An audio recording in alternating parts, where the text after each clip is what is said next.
Selamat pagi, nama saya Michelle Angelika Subrata. Saya dari SMA Kristen YSKI, kelas 12 MIPA 3, absen yang ke-6. Pada hari ini, saya akan melakukan percobaan ayunan matematis. Sebelumnya, saya akan menjelaskan sedikit mengenai ayunan matematis. Ayunan matematis merupakan ayunan sederhana yang terdiri dari tali fleksibel tak bermassa dan bandul dengan yang bermassa. Nah, jika ayunan ini diberi simpangan, maka akan bergerak ke kiri dan ke kanan di sekitar titik kesetimbangan. Nah, gerakan ini juga disebut sebagai gerak harmonis sederhana karena gerak harmonis sederhana merupakan gerakan bolak-balik pada titik keseimbangan dengan jumlah ayunan yang tetap setiap detiknya. Ini adalah contoh dari gerak osilasi atau gerak harmonis sederhana dari bandul, di mana satu gelombang adalah 1, 2, 3, 2, 1. Nah, adapun rumus yang mendasari teori ini adalah periode sama dengan 2pi dikali akar L per G dengan atau detik dibagi dengan jumlah gelombang. Ini adalah rumus percepatan gravitasi. Nah, tujuan dari percobaan ini adalah untuk menentukan nilai percepatan gravitasi di tempat. Bagaimana kita bisa menentukan percepatan gravitasi menggunakan rumus ini? Percepatan gravitasi sendiri, seperti yang kita ketahui, apabila suatu benda jatuh, benda tersebut akan jatuh karena ditarik oleh gaya gravitasi, dan gaya gravitasi tersebut akan menyebabkan benda tersebut jatuh, yang jatuh akan mengalami percepatan. Oleh karena itu, percepatan benda yang jatuh pasti selalu mendekati percepatan gravitasi. Kemudian yang kedua adalah untuk memahami pengaruh panjang tali terhadap periode ayunan. Adapun alat dan bahan yang dibutuhkan dalam percobaan ini adalah beban atau untuk bandulnya, kemudian tali secukupnya, setelah itu penggaris buku kusur, penggaris, stopwatch, dan tumpukan buku. Pertama-tama kita rakit statif terlebih dahulu. Untuk membuat statif saya menggunakan penggaris dan tumpukan buku, yaitu dimana penggaris saya letakkan di atas meja, kemudian saya tindih dengan tumpukan buku. Setelah itu, gantungkan beban. Saya menggunakan beban yang beratnya sekitar 100 gram pada statif dengan tali, dengan panjang tali sekitar 54 cm. Setelah itu, siapkan stopwatch. Kemudian, siapkan beban dengan simpangan 15 derajat. 15 derajat di sini yang saya maksud adalah dari titik kesetimbangan, yaitu sekitar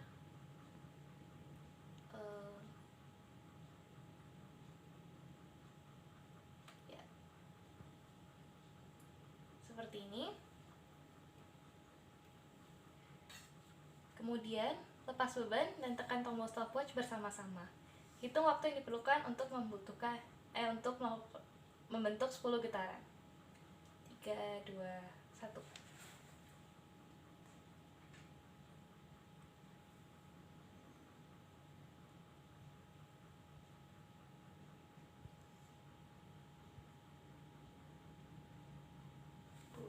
Ya. Waktu yang dibutuhkan adalah 14 detik, 98.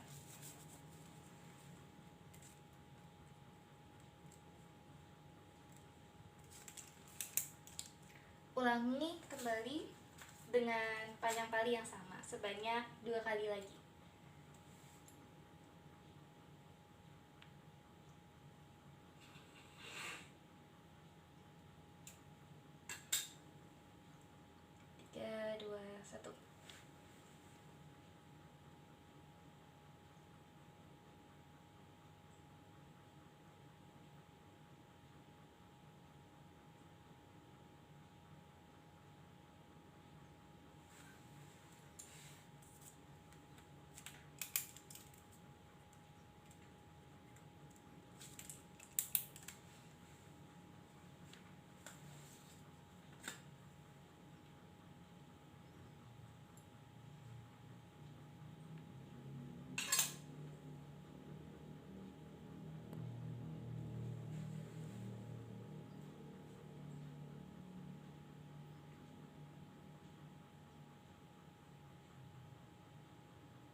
Kemudian lakukan yang sama namun dengan panjang tali yang berbeda, yaitu sekitar 47,5 cm.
Percobaan ketiga, saya menggunakan panjang tali 30 cm.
Lakukan hal yang sama dengan kepanjangan tali 21,5 cm.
berdasarkan hasil pengamatan Bandul dengan panjang tali 0,54 meter, 0,475 meter, 0,3 meter, dan 0,215 meter dengan ayunan 10, kita dapat menemukan berapa waktu yang diperlukan untuk membentuk 10 ayunan tersebut, berapa periodenya, dan juga percepatan gravitasinya. Untuk percobaan pertama, yaitu 0,54 meter, untuk membentuk 10 ayunan dibutuhkan waktu sekitar 15,15 detik. 15,15 detik ini didapat dari rata-rata waktu yang didapat, yaitu 14,98 ditambah 15,42 ditambah 15,05 dibagi dengan 3. Kemudian kita dapat periodenya 15,15 dibagi dengan total ayunan, yaitu 1,515 detik. Kemudian dari periode ini kita bisa menemukan percepatan gravitasi dengan menggunakan rumus 4pi kuadrat dikali panjang dibagi kuadrat periode. Sehingga kita dapat mendapatkan hasil 9,2881 meter per second kuadrat. Kemudian untuk tali dengan panjang 0,475 meter, rata-rata waktu yang dibutuhkan untuk membentuk 10 ayunan adalah 13,75 detik, 53 detik, dan periodenya adalah 1,375 detik. Dan percepatan gravitasinya adalah 9,9185 meter per second kuadrat. Selanjutnya, pada percobaan ketiga, yaitu dengan panjang tali 0,3 meter, untuk membentuk 10 ayunan dibutuhkan rata-rata waktu sekitar 11,036 detik, sehingga periodenya adalah 1,1036 detik, dan percepatan gravitasinya adalah 9,7243 meter per second kuadrat. Terakhir, dengan panjang tali 0,215 meter, untuk membentuk 10 ayunan diperlukan waktu 8,967 detik, sehingga kita bisa menemukan periodenya yaitu 0,896 detik, dan percepatan gravitasinya adalah 10,5561 meter per second kuadrat.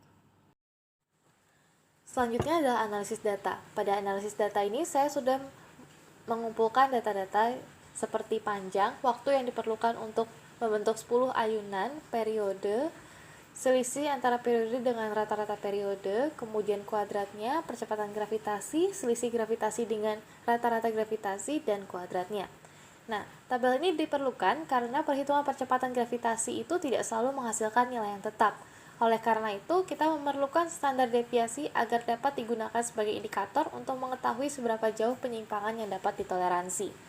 Untuk menghitungnya, kita dapat menghitung dengan cara menghitung rata-rata semua data yang telah kita kumpulkan. Dalam hal ini, semua data yang telah kita kumpulkan adalah waktu yang diperlukan untuk membentuk 10 ayunan, kemudian periode, dan percepatan gravitasi. Setelah itu, kita akan menghitung selisih antara data-data tersebut dengan rata-rata yang sudah didapat. Ya, seperti ini, T dikurangin rata-rata T, atau G dikurangin rata-rata G. Kemudian, hasil yang didapat berupa varian, dan standar deviasi adalah akar kuadrat dari varian tersebut. Nah, dari tabel ini kita dapat mengetahui bahwa deviasinya adalah 0,0766 untuk deviasi dari percepatan gravitasi. Bagaimana cara kita mengetahui percepatan gravitasi di tempat? Caranya adalah dengan menjumlahkan rata-rata gravitasi dengan standar deviasi plus minus standar deviasi. Jadi, percepatan gravitasi di tempat adalah 9,87 plus minus 0,0766. Ya. Terakhir, kita sampai pada pembahasan. Ya, pada pengumpulan data, saya menggunakan ayunan matematis dengan sudut simpangan 15 derajat dan 10 getaran. Kemudian tali dan beban yang digunakan memiliki massa yang tetap, sehingga dapat kita katakan bahwa jenisnya adalah sama. Dan percobaan ini menggunakan panjang tali yang berbeda-beda pada setiap percobaan. Hasil dari pengamatan menunjukkan bagaimana panjang tali mempengaruhi perhitungan percepatan gravitasi. Berdasarkan teori, percepatan gravitasi bumi sebesar 9,806 meter per second kuadrat. Pada percobaan tersebut, hasil perhitungan percepatan gravitasi yang paling menyimpang dari teori gravitasi adalah tali yang paling pendek dengan perbedaan sebesar 0,74945 melebihi besar percepatan gravitasi berdasarkan teori. Waktu yang diperlukan bagi bandul dengan tali paling pendek untuk membentuk 10 ayunan paling singkat dibandingkan dengan bandul yang lain. Selain itu, pada bandul dengan tali terpanjang, dapat ditemukan bahwa perhitungan percepatan gravitasi bandul tersebut memiliki penyimpangan terbesar setelah bandul dengan tali terpendek, yaitu 0,5185 lebih rendah dibandingkan percepatan gravitasi menurut teori. Hal ini dikarenakan lintasan linear yang ditempuh bandul tersebut juga panjang sehingga membutuhkan waktu yang lebih banyak dan mempengaruhi hasil perhitungan percepatan gravitasi. Berdasarkan hasil percobaan, saya dapat menyimpulkan bahwa pernyataan yang menyatakan panjang tali mempengaruhi perhitungan percepatan gravitasi benar adanya. Ya, kesimpulannya, berdasarkan hasil pengamatan dan analisis data, saya dapat menarik kesimpulan bahwa panjang tali mempengaruhi periode ayunan bandul. Hal ini dikarenakan ukuran panjang tali akan mempengaruhi panjang lintasan linear bandul. Semakin panjang lintasan linear bandul, maka semakin panjang pula waktu yang diperlukan untuk membentuk satu getaran atau ayunan. Selain itu, hal ini terjadi karena periode sendiri sebanding dengan panjang tali. Kemudian, panjang tali juga mempengaruhi perhitungan percepatan gravitasi. Namun, pengaruh tersebut tidak terlalu signifikan dan hal ini sesuai dengan teori yang menyatakan bahwa percepatan yang dialami suatu benda yang jatuh akan selalu mendekati percepatan gravitasi bumi. Sekian dari saya, terima kasih.